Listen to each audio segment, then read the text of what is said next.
The parks are changing and the Disney World you know and love just might be gone forever. Forever. So if people hate a 2026 Disney World, this is why. What's new?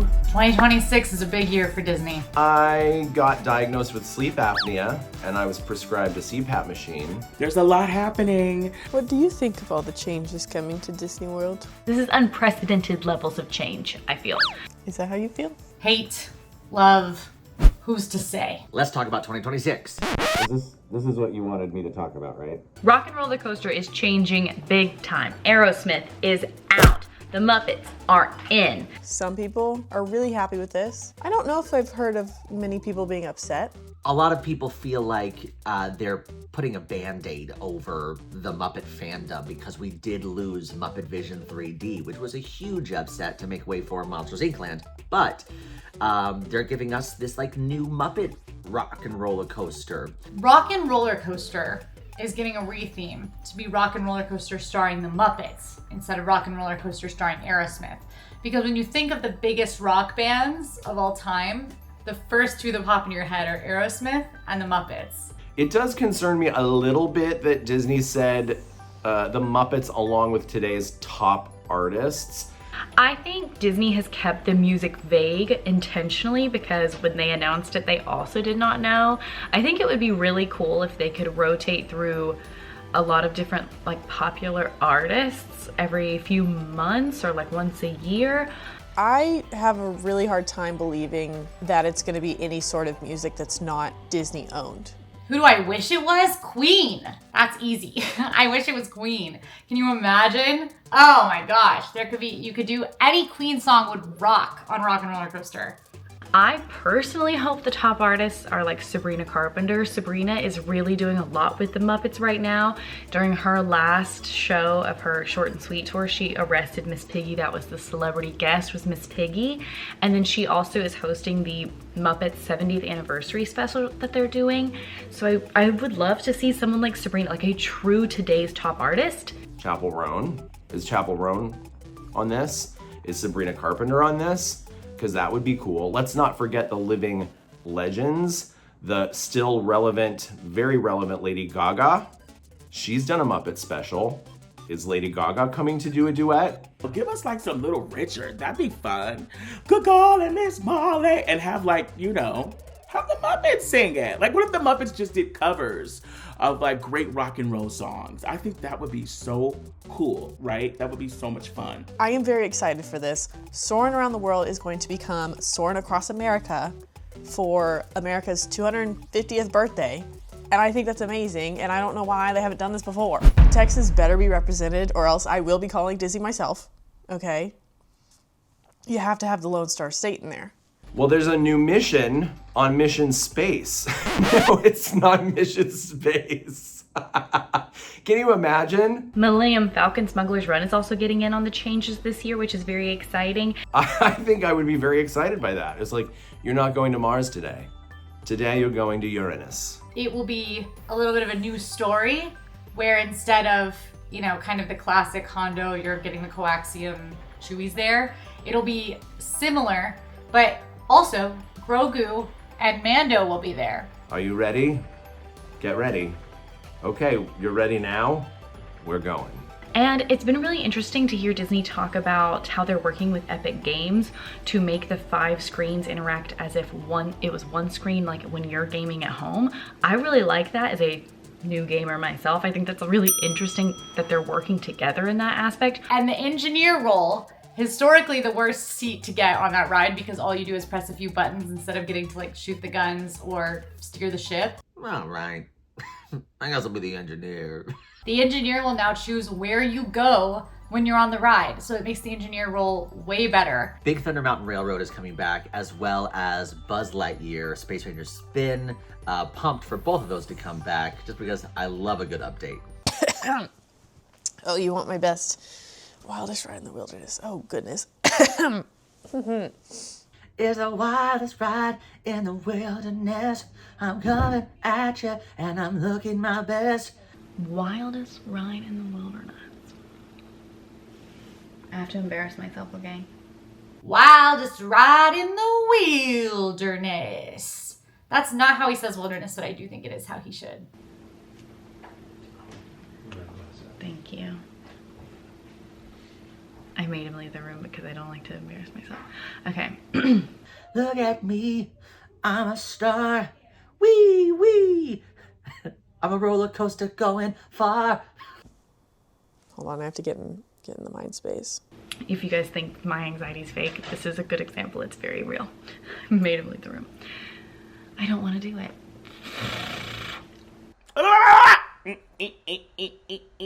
This here's the wildest ride in the wilderness. You kind of have to have a little shh, on the back of your teeth. It's the wildest ride in the wilderness. That was really bad, but it's my best. Buzz Lightyear's Space Ranger spin is not my favorite ride. It is so hard to hit those little targets with those little blasters. And it's always been that you just you learn what the high value targets are, and then you can get good at maxing your score, and otherwise you're probably not gonna score that high. And it's super jerky to spin, and the blasters are very hard to aim. They're updating the blasters. There are really fun blasters on some Buzz rides around the world. So I just think this is gonna be a big plus up too. And not change the character of the ride. It's win-win. I love a plus up that doesn't change the character of a ride I like. Big animatronic changes are also coming, which I am obsessed with. I love a Disney animatronic. I'm super excited about these. So the first is going to come to Carousel of Progress. It is also getting some much needed TLC. All I gotta say is I'm pumped. I'm pumped for Walt Disney to come to the Carousel of Progress. Am I happy they made an animatronic of Walt Disney? Yes. There's got to be some nostalgic part of you that's wow, that's so cool. Walt Disney is welcoming me to the Carousel of Progress. And then the Walt animatronic in Disneyland has been contentious. People have been like, oh, it doesn't really look like him, or it's kind of creepy. I was on the fence, but I was withholding judgment until I saw it in person. I did see it in person when I was drinking around Disneyland, and I loved it. I thought it was such a well done show. I thought the little movie and the animatronic were both very nice tributes to Walt and his legacy. And I thought it was really magical to see Walt in this animatronic form up on stage, in this art form that he helped pioneer. He's now been immortalized in it. I liked the animatronic a lot. Am I happy with the animatronic they made of Walt Disney? It's got room for improvement. Frozen Ever After is also getting some much needed and very exciting updates. The animatronics in that are being replaced with the ones we have seen over in Hong Kong Disney. the head itself, right now, it just looks like a mold of a face. And there's a little tiny projector in the actual animatronic itself that essentially is projecting from behind all the details of the face, so all the mouth movements, all the eye opening and closing, all the wrinkles, things like that. I think this is gonna be awesome. I'm so happy that we're getting that here in Disney World. I'm sad that Frozen Ever After is going to close, both because I like to ride that ride all the time, and because it means that the 45-minute long line of people will now be out elsewhere in Epcot until it reopens. But hopefully it's not too long. Okay, I'm so excited about the castle returning to its former glory. Okay, that legendary Cinderella gray, silver, and blue is coming back to the castle. And let me just say, okay, y'all tried to copy us, okay? Okay, Sleeping Beauty is pink and blue. That's the Disneyland castle. Cindy, you gotta be yourself, girl. It was shocking to see that pink go up, and we were all like, at first, oh, it's just a primer. They have to, they're probably priming it because whatever color they put on top, they want it to glow through, or they're color correcting or whatever. And then it never did change. They added some pretty pearl to it. It was like a gold pearl on top of the calamine lotion, pink. But the more that I've seen it, I like it. I like the pink and the blue. I did not realize that this was something I was craving in my bones and something I was really seeking in life and something I needed on a personal front until they announced it at D23. And then I realized, oh my gosh, this is what's been wrong with my life. The castle's been pink. Duh. That's what I needed fixed. The pink looks good, but it doesn't feel to me like Cinderella Castle. It has had this like different feel. So I actually am very like nostalgically and honestly emotionally excited about them painting it back to what was my Cinderella Castle as a little kid. So it's selfish, and if you like the pink, I'm sorry, but I'm very, very excited about this change. Be yourself. There's a lot of construction going on, y'all. Between Dino Land, between, Frontierland, Villains Land, we've got construction happening around the clock at Disney World. Dinosaur, I love. I'm not happy about this one. This is like the in memoriam section of the video where we like talk about all the things that are bumming us out. I love Dinosaur. It is one of my favorite rides in Disney World. I was not able to appreciate it until much later in life, and now that I've discovered what it means to love Dinosaur, I love Dinosaur. Poor Dino Land. There are some true Dino Land fans in this team, right? In our cast. Like, I know Breed Love is a ride or dino. Dinosaur is a dinosaur themed attraction where you can go back in time to the time of the dinosaurs. It is hokey. It is so 90s, early 2000s. And for a long time, it was my favorite ride in Disney World because I considered it to be like actually legitimately thrilling. So as a teen, this was my peak attraction. Now the reason Dinosaur, the attraction, is going away is because Dinoland USA, the entire land, is going away to make way for the Tropical America. They're calling it Project Tropical Americas. This land is going to involve IPs, intellectual properties, from Encanto and from Indiana Jones, which I'm really excited about. I'm cautiously optimistic. I think I've already said that, but the whispers of what is coming, I'm excited. While this construction is happening though, whew, Animal Kingdom. Boy, oh boy. There already wasn't a lot going on rides-wise in Animal Kingdom, and this is just, 2 are out until the construction is done on Tropical Americas, so it's definitely making this park more of a half-day park again. People used to say, oh, it's not a half-day park. It is now. It is now because you can do everything in 2 hours and then leave. I think it's gonna be tough to convince your friends to go to Animal Kingdom for a long time because I know I wouldn't want to pay for a ticket for a park that's basically half open. While this construction is going on, I actually do recommend giving yourself a half day in Animal Kingdom, but making the other half of your day a park that you have other time in, if possible. Obviously, I know some folks do 3-day trips, and in that case, you're probably splitting Animal Kingdom with Hollywood Studios or Epcot. But if you have 4 days, split Animal Kingdom with a park that you have like a whole other day in, or make it a flex afternoon or a rest afternoon. That way, if you do find yourself having fun, seeing the shows, maybe going and doing the animation experience, that you don't feel rushed to get out of Animal Kingdom. But you can leave when you want to. So if you're bored after you do all 5 rides first thing in the morning, then you can bounce. The construction walls in Frontierland are depressing. Pardon my pixie dust. We always see those. We're getting close to Big Thunder Mountain Railroad reopening. That will be so great to have that open again. It's not the funnest, right? It's not the greatest. The construction walls aren't the best to see. It can be annoying because there's all these routes that you have to take and these detours. There are a lot of construction walls, and it has caused a new pinch point around parade time that is brutal. Now it feels like you're walking down a hallway because you've got the buildings and the attractions on one side and just like a construction wall going the entire length of this river. And it can feel a little claustrophobic. Most seasonal pinch points, you're in really big crowds, but you're at least moving. This pinch point, if you are trying to walk like in front of, kind of by the stocks, in front of Liberty Tree Tavern, right after the parade, you will just be stopped. The construction walls around Frontierland that you're going to see immediately are for Piston Peak, which is going to be the Cars land. This one is going to be really unique. It's inspired by national parks and the movie Planes a little bit. So it's not going to be a Radiator Springs copy, which I actually was really excited to see. I don't love a copy. I like a little something new. I like something a little original. So I'm excited that they're doing that. The Cars kids deserve some cars. Give them cars. I'm not a Cars kid, but If I was, I'd be excited about this, and I'm excited on behalf of the Cars kids. Because let's all be honest, love Tom Sawyer Island. I think it's important to have spaces for folks to be able to get away from the crowds, and I hope that Disney addresses the fact that they have removed a very useful one by adding some more spaces for folks to get away from the crowd, and also for kids to be able to just play and get some energy out.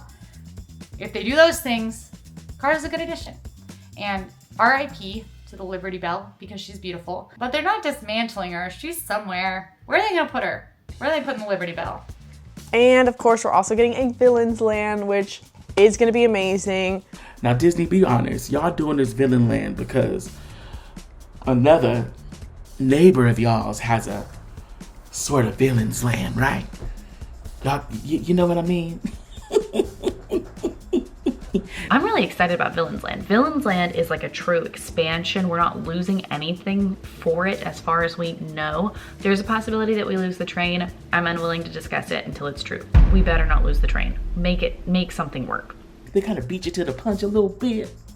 Little Dracula, little Frankenstein, little Invisible Man, little werewolf. Hopefully, they will take notes from their Universal competition with Epic Universe and Dark Universe, because I think Dark Universe was done very, very well. I love Dark Universe, and I am not into any of that. So if Disney can kind of replicate the same thing just with their IP, I think it would be very, very well done.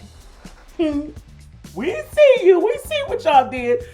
Oh man, there's so much construction going on. Construction in Hollywood Studios, Grand Avenue closed, and then also Animation Courtyard to be turned into the Walt Disney Animation Studios.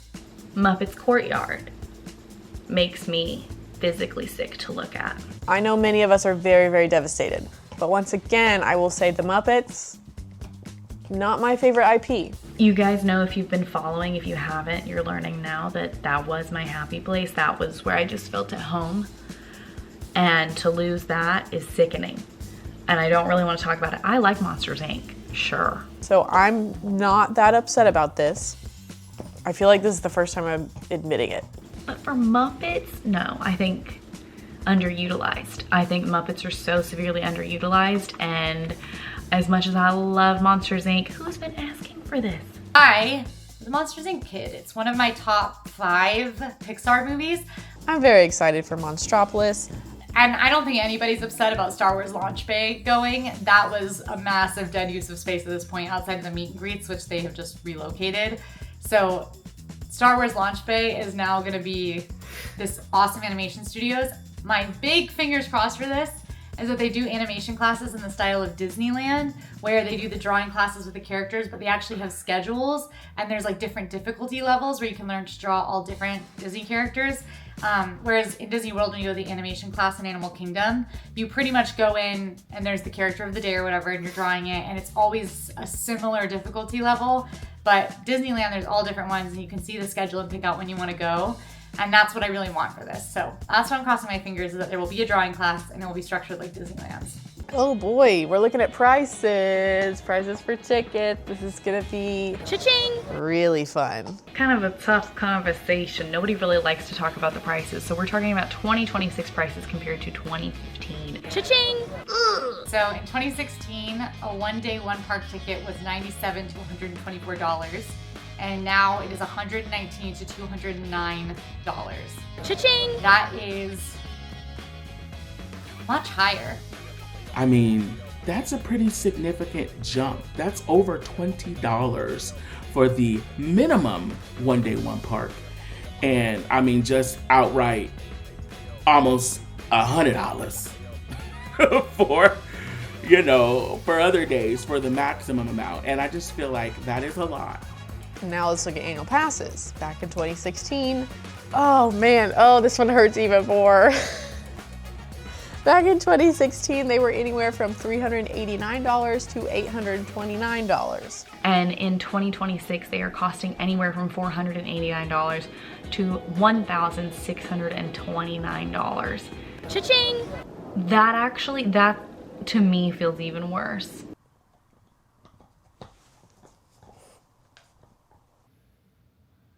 That's crazy, man. Okay, and then the real life rate of inflation in the United States is 35%. which means the cheapest options paced even slower than inflation, but expensive tickets doubled the inflation rate and annual passes tripled it. Average ticket prices in general have about doubled inflation.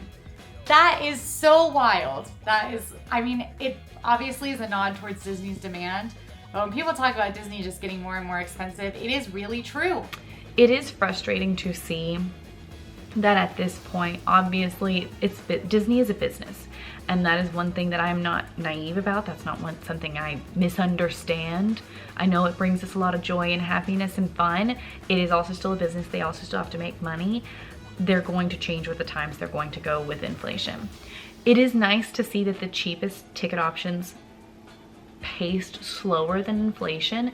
That being said, I do find it kind of frustrating that to save a little or to find those cheapest ticket prices, you have to be like a mastermind.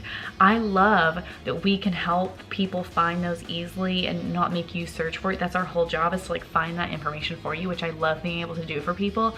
I also think that it is a valid critique to say to go to Disney in any capacity requires like months, if not years, of training and preparation. That is frustrating. There was a time where you pretty much could buy your Disney tickets and hotel and then just go enjoy it and not really have to think too hard about it.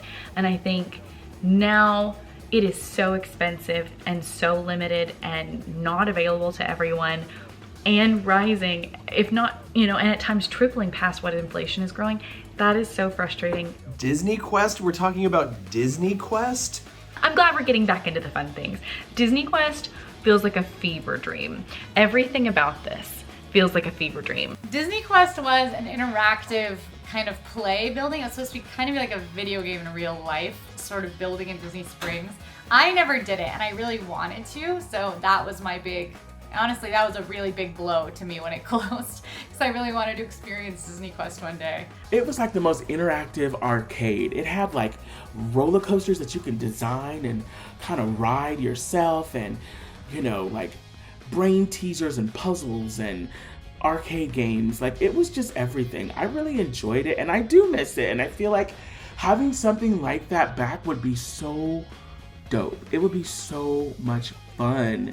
We are getting a similar concept at Disney Springs very soon called Level 99, and it sort of picks up where Disney Quest left off. It involves more practical involvement, sets, game pieces, play, as opposed to the amount of technology that Disney Quest relied on. And if some of that technology wasn't necessarily all the way there yet. Lights, Motors, Action, Extreme Stunt Show. This is just gonna make me sad. Oh, I miss Lights, Motors, Action. I loved this show. I think about this all the time. Like, I think about Lights, Motors, Action like once a week. I like oh, this is all so nostalgic. It's bringing me back. It's bringing me back. It was such a good show. It was so cool, and it was so classic Hollywood Studios, where it was like showing you how movies are made and how stunts are done. I really miss this one. I have vivid memories of seeing it as a kid. Remember the giant ants from the Honey I Shrunk the Kids? Remember the back lot? Remember? Oh. I love old school MGM Hollywood Studios. That is what I first fell in love with film, with TV. Honestly, the very beginning of what launched my career and my passion and all of that. I have a film degree from college, and it's because of old MGM Studios. I'm old! Yes, I miss Ellen's Energy Adventure. I miss Universe of Energy more. Ellen's Energy Adventure was where Guardians of the Galaxy Cosmic Rewind is now, and it was a 45-minute attraction where you sat in a moving theater and watched Ellen have a dream about going on Jeopardy. Ellen, yes, and Bill Nye have a dream about going on Jeopardy, and then you went into the past and you saw dinosaurs. And I did like this ride. I'll be honest, I only rode the attraction once, and it was because on that trip we knew that they were getting rid of it. So we rode it the one time, and I thought it was boring. and I didn't need to do it ever again. I actually do miss it. I would give anything to ride that just one more time. Because in my brain, it was so cool. Like my brother and I loved it. The Ellen animatronic was there. We loved being in this massive theater and then driving, and then all of a sudden you were like in prehistoric times. We thought it was so cool. My brother to this day has an issue with me because one time I told him, I was like, no, we loved Ellen's Energy Adventure. It is so fun. You don't remember? You don't remember how much we love Ellen's Energy Adventure? And then I got him to go on it with me, and I put my head in my own lap and I went to sleep for the full 45 minutes. And he will not let me live it down. That was like 15 years ago. He will not let me live it down. Universe of Energy. But don't forget, Universe of Energy had 2 different theme songs. It had Feel the Flow, See It Grow, it's the Universe of Energy. But then it also had Listen and you'll hear the heartbeat of a universe teeming with force. See all the forms and the faces of nature taking its course. You can listen to both of those theme songs on this. I'm talking about Universe of Energy and nobody asked me about that. Sorry. This year I'm really looking forward to... It's gotta be the Muppets. I think if the thing you're not most looking forward to is the Muppets, then there's something wrong with you. What am I most looking forward to? Honestly, soaring across America.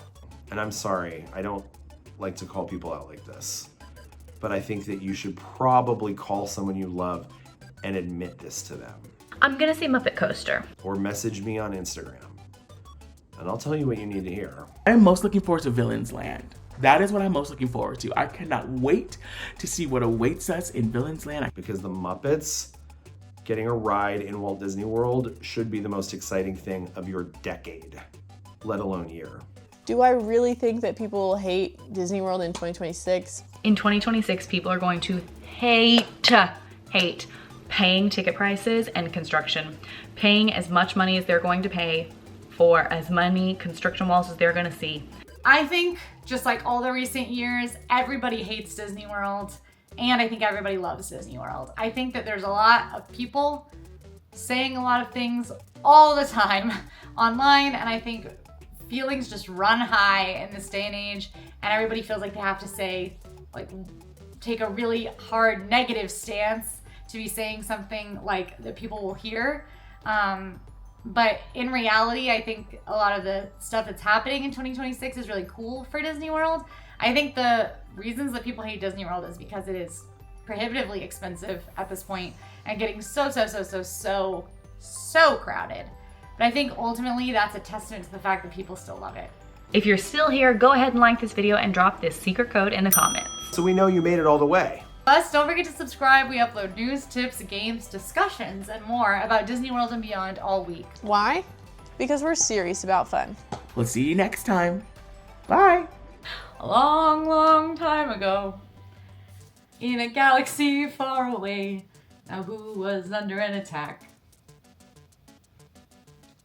And I thought me and Qui-Gon Jinn could talk the Federation into maybe cutting them a little slack. But their response, it didn't thrill us. They locked the doors and they tried to kill us. We escaped from that gas. We left Jar Jar and Boss Nass. I think I might know that whole song. It's kind of disturbing. Played my dad.